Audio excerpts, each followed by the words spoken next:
अल्लाहु अकबर। अल्लाहु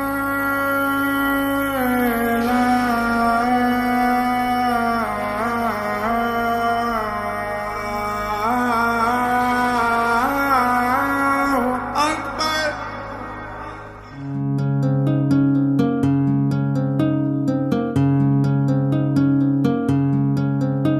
वक्त से लड़कर जो नसीब बदल दे, इंसान वही जो अपने साथ अपनों की भी तकदीर बदल दे।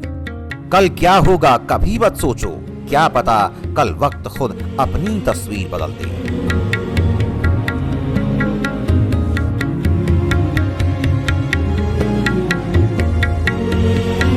मेवात में मेरे को बेटी की तरह लिया जाता है। मैं मेवात की बेटी हूँ, 36 बिरादरी की एक जुड़कर बेटी हूँ। आज तक किसी ने इतना अच्छा काम नहीं किया जितने नौकचंद जी यहाँ आम आदमी काम कर रहे हैं। कि हमारी बहन जी ने हमारे इस मेवात को 1.5 साल के अंदर जी नक्शा ही बदल दिया जी विकास का। हर काम को लेके साथ चल रही है, अच्छे मजबूती के साथ काम करा रही है। काश ऐसा लीडर हमें पहला मिला होता तो अब तक मेवात के नक्शे बदले होते। पूरे हरियाणा में नहीं, पूरे हिंदुस्तान में नौकसम जैसे कैंडिडेट 50% भी हो जाए तो देश बहुत ऊपर जाएगा। जितना विकास कोई अभी किसी ने नहीं किया जितना बहन जी ने किया।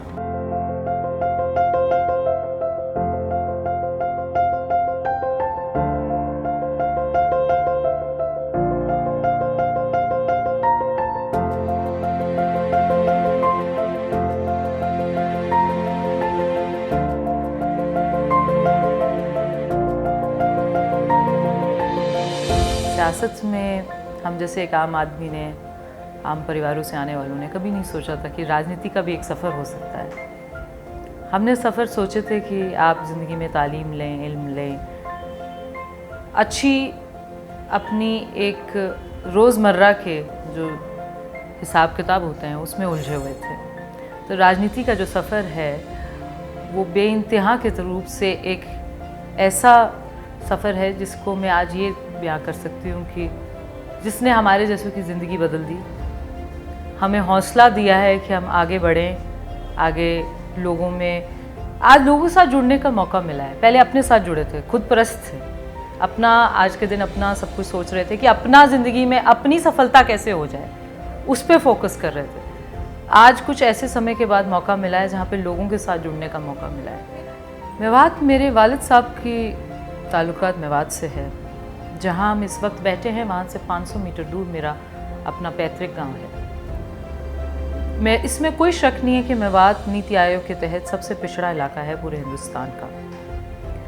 और हम लोग जब मेवात से वापसी हमने की है तो ये सोच के नहीं की थी कि सबसे पिछड़ा इलाका है। पहले तो एक अपनी मिट्टी से मोहब्बत रहती है, अपने लोगों से एक लगाव रहता है, उस लगाव के नाते आए थे। बाद में पता चला कि वाकई में ही 80 किलोमीटर दूर पे दिल्ली पड़ता है, पूरे देश की राजधानी है, पूरे देश की सरकार से लेके पूरे देश का जो हिसाब किताब है राजधानी चला रही है। और वहाँ से 80 किलोमीटर दूर पे जो एक जगह है वो आज के दिन भी इतनी, जैसे आपने ठीक कहा, नेग्लेक्टेड क्यों है? इसकी बहुत सारी वजहें हैं। जब यहाँ पे रहे, जुड़े, आवाम से जुड़ने का जब मौका मिला, सबसे बड़ी वजह रही है कि हुकूमत में कभी भी मेवात का हिस्सा नहीं रहा। सरकार किसी की बनी, यहाँ पर कांग्रेस की सरकार बनी, निर्दलीय बन गए, निर्दलीय बन गए तो भाजपा की सरकार बन गई। मतलब हुकूमत में जो एक हिस्सा होता है वो उस मजबूती से नहीं रहा। जो यहाँ पे नुमाइंदे रहे, बहुत बड़े बड़े मिनिस्टर भी रहे, बड़े बड़े नाम रहे, जिस किस्म से एक आवाज़ उठानी चाहिए थी उस आवाज़ भी उठाई गई होगी, पर जो एक मुकम्मल तौर से जो काम होना चाहिए था वो किसी वजह से नहीं हो पाया। तो आज 1 साल की रिहाइश में मेवात में अपना मेरा इलाका है, अपने मेरे लोग हैं। यहाँ पर एक बात तो जानने की ज़रूरत मैं बताना चाहती हूँ कि एक सही दिशा और दशा की ज़रूरत देने की ज़रूरत है। निर्देश होते हैं जो सही दिशा, जिससे तस्वीर बदलती है, हालात बदलते हैं, वो दिखाने की ज़रूरत है। बाकी उसी पे मैं काम कर रही हूँ। मेवात में मेरे को बेटी की तरह लिया जाता है। मैं मेवात की बेटी हूँ, 36 बिरादरी की एक जुड़कर बेटी हूँ। तो एक बेटी के लिए अपने इलाके में काम करना बहुत ज़्यादा मसले मसाइल की बात नहीं है। लोगों का बेशुमार मोहब्बत हैं, दुआएं हैं, रोज़ नवाजते हैं, कुछ दीन ईमान की बात भी बताते हैं, कुछ इंसानियत की बात भी बताते हैं, कुछ अपने मसले मसाइल भी बताते हैं। तो it is not a challenging as a female, it is challenging as a politician. Regardless you're a male or a female, it is challenging as a politician. So with this fragment मैं इसको बदलना चाहती हूँ कि समाज से जुड़ने के बाद और स्पेशली आप एक राजनीति में आने के बाद, एक टेंडर एज की राजनीति में आने के बाद और किसी पारंपरिक राजनीतिक परिवार से जुड़ाव नहीं है जब आपका, क्योंकि मेवात की धरती जो है उसमें हुकूमत का हिस्सा सिर्फ पारंपरिक राजनीतिक लोगों का रहा है। उससे हटकर जब एक आम आदमी आवाम से उठकर सोचता है कि मैंने मेवात में राजनीति करनी, which is challenging irrespective of the fact that you are a male और अ फीमेल। तो मेरी जो आवाज़ है वो आम आवाम की आवाज़ है, मेरी जो आवाज़ है वो उन मजलूमों की आवाज़ है या उन लोगों की आवाज़ है जो कहीं और सुनी नहीं जाती। मेरा दर जो है मेवात के हर शख्स के लिए 24 घंटे खुला रहता है, उसकी वजहें हैं। मेरे से मिलने के लिए लोगों को उस तरीके से समय लेना नहीं पड़ता। मेरी एक्सेसिबिलिटी बहुत ज़्यादा मैंने इसलिए रखी हुई है क्योंकि आम आवाम से हम लोग जुड़े हुए हैं। आम आवाम की आवाज़ तो तभी उठा सकते हैं जब उनसे जुड़ाव होगा। हम अपने आप को यहाँ पे कोई बहुत बड़ा चौधरी नहीं बता रहे हैं, सब एक हैं, बराबर हैं मेरे लिए। और एक आम आवाम की आवाज़ बनने के लिए नोकशम चौधरी यहाँ पर बैठी है। एजुकेशन, लिटरेसी रेट, अनएम्प्लॉयमेंट, बेरोज़गारी, कोई ऐसा रोज़गार के लिए कोई ऐसी दिशा निर्देश नहीं है, स्किल डेवलपमेंट नहीं है, कोई इंडस्ट्री नहीं है, कोई फैक्ट्री नहीं है, एजुकेशन नहीं है, तो किसी बहुत बड़े जगह आप अपने आप को इस्टेब्लिश नहीं कर सकते हैं। पूरे आज तक के मेवात के हिस्ट्री में कुछ 15 या 16 आप देखिए यूपीएससी के पूरे 15-16 आज तक के लोग हैं जिन्होंने यूपीएससी में क्लियरेंस किया है, वो भी कोई डायरेक्ट आईएएस नहीं है अभी तक। तो आप हिसाब लगा लीजिए, आज तक यूनिवर्सिटी नहीं है। जिस जगह पे आज तक यूनिवर्सिटी नहीं है, रेल नहीं है, तो मसले मसाइल की तो एक लंबी फहरिस्त है। मुझे लगता है सिर्फ मसले मसाइल की एक फहरिस्त है। उसके साथ साथ एक और यहाँ पे जो खास बात ये है कि काम करने को क्षेत्र बहुत है, स्कोप बहुत है, और जब तक मैं रहूंगी तब तक यहाँ की आवाज़ अपनी बुलंदी से उठाती रहूंगी।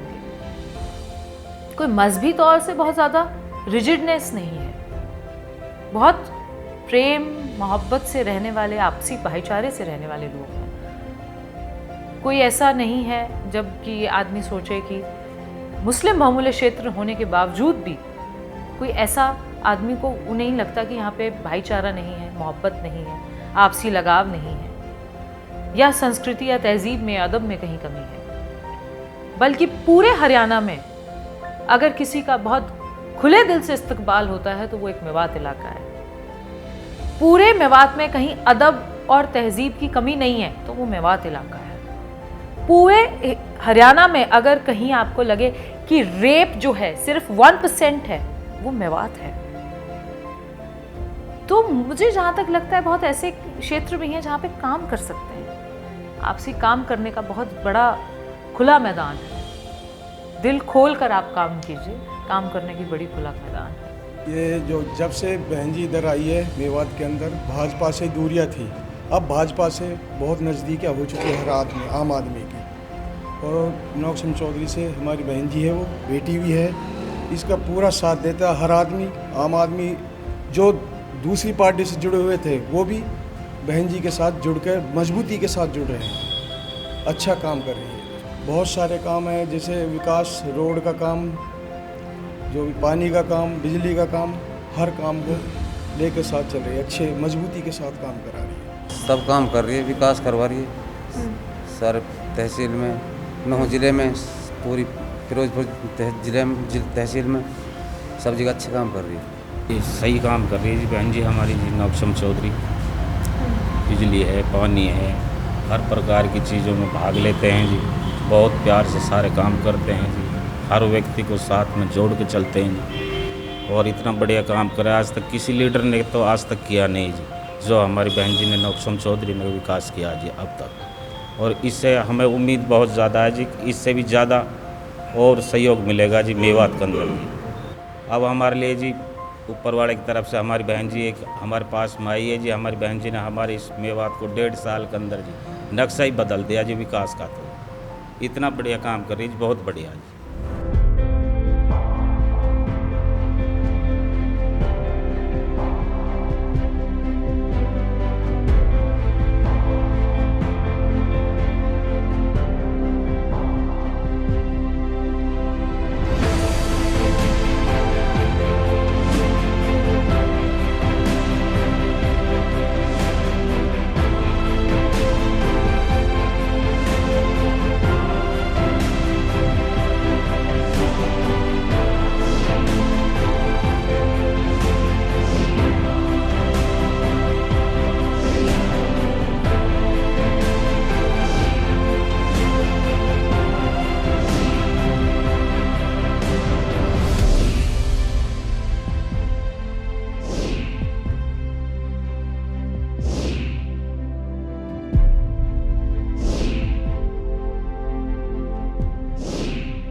मेरी प्रायोरिटी लिस्ट की पहले ये थी कि ये लोग बहुत गुमराह थे।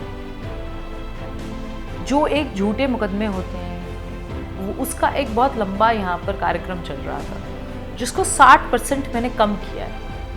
60 से 70% आज के दिन मुकदमा झूठा दर्ज नहीं हो सकता मेवात में। जो इनका सबसे बड़ा गुमराह होने का जो सबसे बड़ा आप कह सकते हैं कि एक मुद्दा था, वो ये था। मैं आज के दिन विमेंस हेल्थ पे, क्योंकि विमेन फर्टिलिटी रेट हाई है, मल्टीपल प्रेगनेंसीज़ हैं, उसके बाद उनकी जो हेल्थ केयर सिस्टम है वो काफ़ी ज़्यादा अंडर नरिश्ड है, उस पर एक तौर से काम कर रही हूँ। फ़ीमेल एजुकेशन पे मैं काम कर रही हूँ कि लड़कियों को पढ़ाना चाहिए। यहाँ पे जो स्कूल कॉलेजेस हैं वहाँ पर 1 साल से तो कोविड चल रहा है, उससे पहले मैंने काफ़ी वो किए हैं, सेमिनार्स डेवलप किए हैं, जहाँ पे मैं एक बात रखती थी कि ज़्यादा से ज़्यादा बेटियों को पढ़ाएं। बेटी बचाओ बेटी पढ़ाओ का जो नारा है वो सबसे ज़्यादा ज़रूरत उसकी मेवात में है। और तो कुछ ऐसे मुद्दे हैं जो एक अंडर नरिश्ड मुद्दे जिन्हें कह सकते हैं आप, अंडर डेवलप्ड हैं, बिलो द टेबल है, अंडर द टेबल हैं, उन पे मैं ज़्यादा काम कर रही हूँ। उनमें से कुछ ऐसे मुद्दे ये हैं। और कुछ ऐसी पंचायतें हैं, जैसे कुछ बड़े ऐतिहासिक फैसले माननीय नरेंद्र मोदी जी ने लिए हैं। ट्रिपल तलाक का फैसला लिया था, आपके हक में है, कैसे आपके हक में है। तो ऐसे कुछ मुद्दे हैं जो वैसे दूर से देखने में बहुत सेंसिटिव लगते हैं, पर वाकई में ही सेंसिटिव है। ऐसे कुछ मुद्दों पर काम कर रही हूँ और चाहती हूँ कि एक वक्त ऐसा भी आए कि मेवात के लोगों को बहुत आगे बढ़ने का मौका मिले, चाहे पढ़ाई का क्षेत्र हो, चाहे नौकरी का क्षेत्र हो, चाहे वो किसी भी क्षेत्र में हो, पर आगे मौका मिले। सबसे बड़ा लर्निंग एक्सपीरियंस तो ये है कि आप लोगों को समझने की कोशिश करो। ज़िंदगी की सच्चाइयाँ जो हैं, एक आम आदमी के लिए जीवन बहुत मुश्किल है। उनकी आवाज़ उठाने वाला कोई नहीं है, उनकी मदद करने वाला कोई नहीं है। बेशक जो क्या है कि हर डिपार्टमेंट के अपने लोग हैं, पर एक आम आदमी को जो पढ़ा लिखा भी नहीं है मेवात जैसे इलाके से, उसकी रोज़मर्रा की ज़िंदगी बहुत मुश्किल है। तो सबसे बड़ा एक्सपीरियंस जो मेरा ये रहा है और जो लर्निंग ये रही है कि आपको एक विज़न ऐसा लाना पड़ेगा कि अगर आपकी सरकार की नीतियाँ योजनाएं भी बताना चाहते हो, उनको भी सरल तरीके से कैसे एक आम आदमी को बताएंगे आप। बहुत सारी ऐसी स्कीम्स हैं मेवात में जो माननीय मुख्यमंत्री जी और प्रधानमंत्री जी चला रहे हैं, पर आम आदमी को पता ही नहीं है। मैं हर कुछ महीने बाद वो स्कीम्स निकलवाती हूँ अपने वर्कर्स में बंटवाती हूँ, उनको बताती हूँ, उनको अवेयर करती हूँ कि भाई अगर तुमने किसी चीज़ से कोई फ़ायदा लेना है तो उन चीज़ों में कैसे ले सकते हो जब तुम्हें स्कीम्स का पता ही नहीं है। तो और कुछ ऐसी कठिन परिस्थितियाँ भी आती हैं, क्योंकि इस बात में कोई दो राय नहीं है कि इलाका सेंसिटिव है, इलाके की अपनी एक नज़ाकत है और उसमें बहुत चीज़ों से आवाम महरूम रही है। तो उनसे जुड़ाव रख के इन स्थितियों का सामना करते हुए आपको राजनीति करनी है।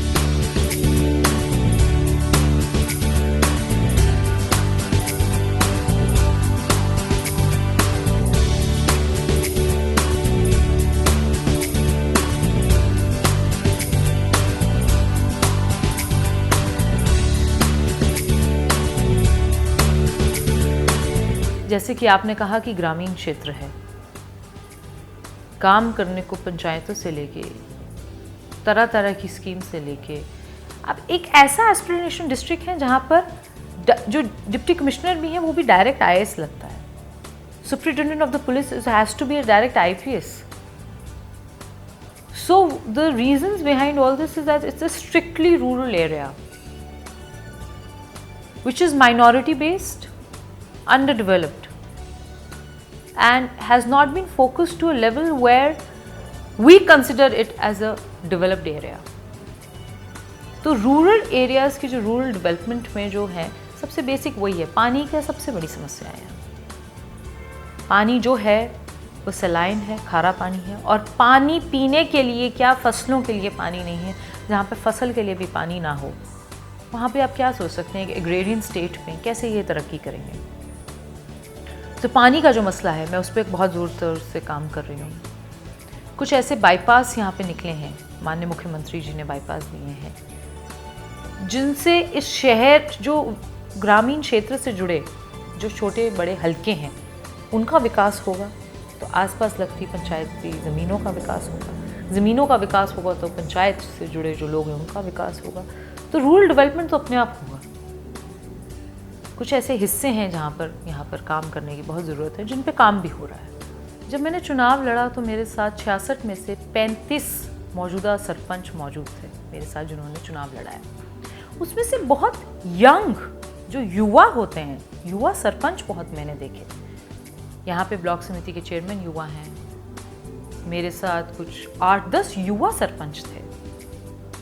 तो अगर आप देखिए युवाओं को जब मौका मिल रहा है, पढ़े लिखे युवा हैं, वो सब पढ़े लिखे युवा थे, उन लोगों को जब मौका मिल रहा है आगे राजनीति में आने का, आगे सरपंच बनने का, आगे आवाज़ उठाने का, तो एक तरीके से भ्रष्टाचार भी कम हो रहा है क्योंकि युवाओं ने मौका लिया है, भागदौड़ संभाली है। तो एक बात मुझे मेवात में ये जो है सिनेरियो समझ आया कि युवाओं को जो एक जोश है राजनीति में आने का, और वो भी आम आदमी के परिवारों से, उसका से जो असर है वो पंचायतों पे बहुत पड़ता है। बेशक जो काम जिस तरीके से होने चाहिए थे वैसे उस स्तर पे नहीं हो रहे, पर उस राह पर ज़रूर है। तो और वैसे भी माननीय मुख्यमंत्री जी का बहुत आशीर्वाद रहता है मेवात पर, बहुत वो मेवात की फिक्र भी करते हैं माननीय मुख्यमंत्री जी, और उन्होंने बेशुमार ग्रांट जो है पिछले 6 सालों में दी है। इतना जो फंड्स है पहले किसी भी सरकार ने नहीं दिया। आज से पहले ज़रूर मेवात नेग्लेक्टेड था, आज नेग्लेक्टेड नहीं है। एक विजन बन रहा है, एस्पिरेशन डिस्ट्रिक्ट डिक्लेयर किया हुआ है प्राइम मिनिस्टर जी ने। सो एक आप कह नहीं सकते कि नेग्लेक्टेड है, अब तो पूरी फोर्स यहाँ पे डाली हुई है कि इसको डेवलप कैसे कर सकते हैं कि लोगों के मजहबी जज्बात भी हर्ट ना हो, लोग किस तरीके से आगे बढ़ने की सोच से जुड़ें, अपनी सफलताएं देखें, विकास देखें, अपने इलाके का तरक्की देखें। उस पे एक बहुत लंबा पुरजोर काम चल रहा है। अब देखिए एक्सप्रेस हाईवे निकला है यहाँ से, उसके बाद बहुत सारी ऐसी, मुझे लगता है बहुत सारी ऐसी इंडस्ट्रीज़ हैं। आप आसपास का इलाका देखें, चाहे वो गुड़गांव है, गुड़गांव से आके बावल है, बहुत सारे इलाके अब भरपूर हो चुके हैं। तो अब बहुत सारे जो नज़र है वो इस इलाके पे है, और मुझे भरपूर यकीन है कि आने वाले कुछ समय में जो है मेवात की जो है तस्वीर बदलेगी। यहाँ जितने भी काम हो रहे हैं समाज के हर प्रकार के आदमी आते हैं यहाँ, सभी की कंप्लेंट वगैरह जितनी भी शिकायत आती है उनको तुरंत सॉर्ट आउट करा देती है। और जैसे भी अपने यहाँ मेडिकल हुआ, जैसे रोड का मामला हुआ, हर डिपार्टमेंट, शिक्षा एजुकेशन का हर मामले को उठाती है और हर काम को सॉल्व कराने के लिए पूरी कोशिश करती है और कर भी रही है काम। बहन जी के बारे में काश ऐसा लीडर हमें पहला मिला होता तो अब तक मेवात के नक्शे बदले होते। जिस लेवल पर रात के 12 बज रहे हों, 1 बज रहे हों, रोज़ डेली की यहाँ 2-4 हज़ार आदमी आना, अपनी शिकायतों को रखना, जहाँ तक होती है पूरी कोशिश करनी, चाहे उनके घर तक जा कर के जैसी भी जहाँ भी कोई परेशानी होती है सबको पूरा किया जाता है। यहाँ तक कि यहाँ का जो अपोजिशन है वो भी इस चीज़ का लोहा मान चुका है कि हाँ नौक्षम चौधरी मतलब वो भी अपने आदमियों को यहाँ भेज देते हैं इसी तरह कि भाई वहाँ जो है या निष्पक्ष रूप से काम होता है, आप अपना काम करा लें, जिस भी रूप से हो, शिक्षा से हो, एजुकेशन से हो, या हेल्थ से हो, या रास्तों से हो, गलियाँ नालियों, किसी से भी हो, जहाँ तक कोशिश होती है उनका काम जल्दी से जल्दी करने की बहन जी पूरा करती हैं। और लोगों में एक बहुत बड़ी खुशी है और सभी का कहना है, यहाँ सरपंचों का गाँव में इधर उधर हम जाते हैं या कहीं चौपालों पर बैठते हैं तो वहाँ सभी का यह कहना काश ये लीडर पहले आई होती तो मेवात के नक्शे बदले होते। बहुत कुछ उम्मीद हम लगा के बैठे हैं। अब नौक्षम चौधरी जिस दिन से आई है उस दिन से बहुत पब्लिक का रुझान बन रहा है, दुआ भी करती है, काम भी होते हैं। 100% यहाँ उम्मीद लेकर आते हैं, वो 100% काम होके ही जाते हैं। 1% बाई चांस कोई रह जाए, अल्लाह ना करे कोई रह जाए काम, बाकी 99% यहाँ काम होके आते हैं। टाइम का भी ऐसा नहीं है कि भाई टाइम हो गया, ये नहीं, बिना टाइम के काम होते 24 घंटे जी। अब कुछ जनता को उम्मीद है, अच्छा कैंडिडेट मिला है, लोग बाग कहते भी हैं पूरे हरियाणा में नहीं पूरे हिंदुस्तान में नौक्षम जैसे कैंडिडेट 50% भी हो जाएं तो देश बहुत ऊपर जाएगा। जितना विकास कोई अभी किसी ने नहीं किया जिसने बहन जी ने किया। उस दिन तो बहुत विधायक देख लिए, बहुत विधायक हम नीचे रह लिए, जूती तोड़ ली, कपड़ा फट गए, लेकिन कोई भी काम का नहीं निकला। हमारे लिए काम में बहन जी आई है। बार बार मैं कहता, मेरा नाम नूर मोहम्मद है, जमालगढ़ में रहता हूँ। अभी कोई बहुत विचित्र रूप से नौक्षम चौधरी की हम नहीं डिस्क्राइब कर सकते। आने वाले कुछ समय लगेंगे, कुछ वर्ष लगेंगे नौक्षम चौधरी को बनाने के लिए और उसी पे काम चल रहा है। आज का मेरा वजूद कुछ नहीं है, मेरा अस्तित्व आज के दिन कुछ नहीं है। उस अस्तित्व को बनाने के लिए पुरजोर मेहनत कर रही हूँ। वजूद आज मेरा सिर्फ इतना है कि एक आम सी लड़की ने हौसला किया कि अगर कभी मौका मिला तो मैं यहाँ से चुनाव लड़ूंगी। उस हौसले से चुनाव लड़ लिया। कोई बात नहीं, पल आए, हौसले से चुनाव हार गए, कोई बात नहीं, फिर हौसला दिखाया। ये मैदान सफ़र है, कोई बात नहीं, फिर देखेंगे, ऐसे ही चलते रहेंगे ये सफ़र।